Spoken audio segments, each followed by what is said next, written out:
This channel does not promote any violent, harmful, or illegal activities. All content provided by this channel is meant for an educational purpose only. Top quality और consistent performance के लिए सिर्फ silver pump नाम याद रखना। আসতে চলেছে নতুন আয়কর বিল। 2024 সালের জুলাই মাসের বাজেট পেশের সময় আয়কর আইনকে খতিয়ে দেখা ও প্রয়োজনীয় পরিবর্তন করার কথা বলেছিলেন কেন্দ্রীয় অর্থমন্ত্রী নির্মলা সীতারমণ। নতুন আয়কর বিলে কর ব্যবস্থাকে আরও সংক্ষিপ্ত, সহজ ও স্বচ্ছ করার কথা বলেছিলেন তিনি। কর দেওয়ার ক্ষেত্রে করদাতাদের অনেক সমস্যার সম্মুখীন হতে হয়, এর মধ্যে রয়েছে আইনগত কিছু সমস্যাও। বিশেষজ্ঞরা বলছেন আর নতুন এই কর আইন প্রণয়ন হলে এই সমস্যাও মিটে যাবে। নতুন আয়কর আইনে কি সুবিধা হতে পারে আপনার? বর্তমান আয়কর আইন সাধারণত করদাতাদের জন্য বেশ জটিল, আর এই জটিলতা থেকে বাঁচতে ও কোনো আইনি সমস্যায় না পড়তে করদাতারা কোনো কর বিশেষজ্ঞ বা চার্টার্ড অ্যাকাউন্টেন্টের শরণাপন্ন হন। সংবাদ সংস্থা পিটিআই এর রিপোর্ট অনুযায়ী নতুন যে কর আইন আসতে চলেছে তা অনেক সহজে সরল হতে চলেছে, যা নাকি খুব সহজেই বুঝতে পারবেন করদাতারা। আয়কর আইনে পর্যালোচনা করা কেন জরুরি? বর্তমান আয়কর আইন প্রণয়ন হয়েছিল আজ থেকে প্রায় 64 বছর আগে, 1961 সালে, আর তারপর থেকে সামাজিক ও অর্থনৈতিক দিক থেকে দেশের মানুষের অনেক পরিবর্তন হয়েছে। 1961 সালের আইন যখন প্রণয়ন হয় সেই সময় ভারতের গণতন্ত্রকে প্রায় সদ্যজাতই বলা যেতে পারে। এছাড়াও দেশে আরও অনেক আর্থসামাজিক পরিবর্তন হয়েছে। যত সময় এগিয়েছে সময়ের সঙ্গে তাল মেলাতে কর আইনে বেশ কিছু পরিবর্তন এসেছে, কিন্তু সম্পূর্ণ বদলায়নি।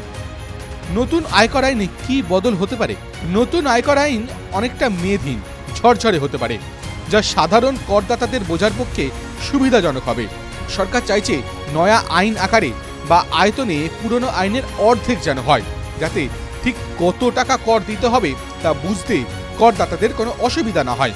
নয়া এই আইনের লক্ষ্য অনর্থক আইনি জটিলতা কমানো এবং বিতর্কিত করের পরিমাণ যথাসম্ভব কমিয়ে দেওয়া। নতুন আয়কর আইন কিভাবে মেয়াদহীন হবে? 1961 সালের আয়কর আইনে একাধিক বিষয় রয়েছে, যার মধ্যে প্রত্যক্ষ কর, ব্যক্তিগত কর, কর্পোরেট ট্যাক্স, সিকিউরিটি ও ট্রানজাকশন ট্যাক্স, উপহার ও সম্পত্তি করের মতো জটিল বিষয় রয়েছে। বর্তমানে এই কর আইনে 298টি সেকশন ও 23টি চ্যাপ্টার রয়েছে। যদিও সময়ের সঙ্গে সঙ্গে সম্পত্তি কর, উপহার কর, প্রান্তিক সুবিধা কর বা ফ্রিঞ্জ বেনিফিট ট্যাক্স ও ব্যাংকিং নগদ লেনদেন করের মতো একাধিক কর তুলে দিয়েছে সরকার। এছাড়াও বর্তমান এই কর আইনের 2022 সালের পরিবর্তনে নতুন কর ব্যবস্থাও যুক্ত হয়েছে, অর্থাৎ নিউ ট্যাক্স রেজিমে। এছাড়াও গত 6 দশকে একাধিক সেকশন বা চ্যাপ্টার বদল করা হয়েছে, যুক্ত করা হয়েছে, তুলে দেওয়া হয়েছে বা ব্যবহার না হওয়ায় অচল হয়ে পড়ে রয়েছে সেই সব সেকশন। আর নয়া এই কর আইনে পুরনো সেই সব সেকশন ও চ্যাপ্টার একেবারেই তুলে দেওয়া হবে, যেগুলোর আজকের দিনে কোনো ব্যবহার নেই।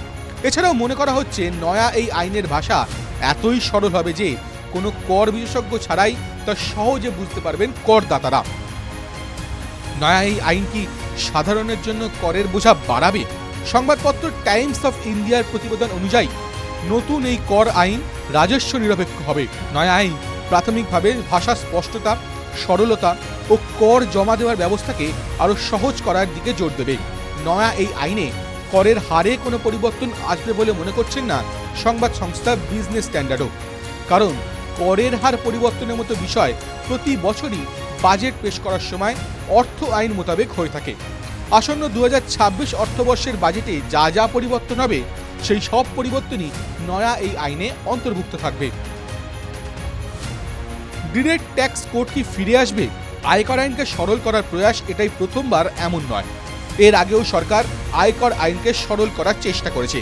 2009 সালে তৎকালীন ইউপিএ সরকারের ডিরেক্ট ট্যাক্স কোড নিয়ে আসার প্রস্তাব করেছিল। সেই সময় মনে করা হয়েছিল ডিরেক্ট ট্যাক্স কোড আয়কর আইনের জায়গা নিয়ে নেবে, কারণ অতিকায় আয়কর আইনকে কেটে ছেটে ছোট করা অত্যন্ত জটিল ও সময় সাপেক্ষ ব্যাপার।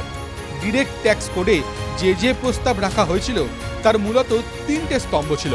প্রথমত, একাধিক কর ছাড় তুলে দিয়ে আয়করের হারে পরিবর্তন নিয়ে আসা। দ্বিতীয়ত, আইনি জটিলতা কমাতে আয়কর আইনের অস্পষ্টতা সরিয়ে দেওয়া। তৃতীয়ত, কত পরিমাণ কর ফাঁকি পড়ছে তার হিসেব করা। এই বিষয়ে সংবাদপত্র ইকোনমিক টাইমস বলছে, ডিরেক্ট ট্যাক্স কোডে যা যা পরিবর্তনের কথা বলা হয়েছিল তার অনেক কিছুই বর্তমান কর আইনে দেখা যায়।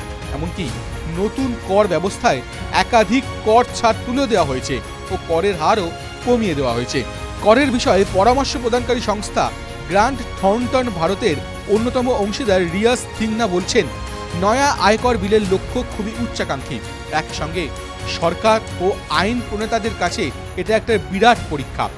দ্য টেলিগ্রাফের প্রতিবেদন অনুযায়ী ইতিমধ্যেই সরকার সাধারণ মানুষকে নতুন আইনের বিষয়ে পরামর্শ দেওয়ার জন্য আমন্ত্রণ জানিয়েছিল। ভাষায় সরলীকরণ, আইনি জটিলতা কমানো, কমপ্লায়েন্স কমানো এবং অপ্রয়োজনীয় ও অপ্রচলিত ধারার মতো 4টি বিভাগে এই আমন্ত্রণ জানানো হয়েছিল। এই নিয়ে আয়কর দফতর প্রায় 6500 পরামর্শ পেয়েছে, যা তারা খতিয়ে দেখছে। TV9 Bangla digital.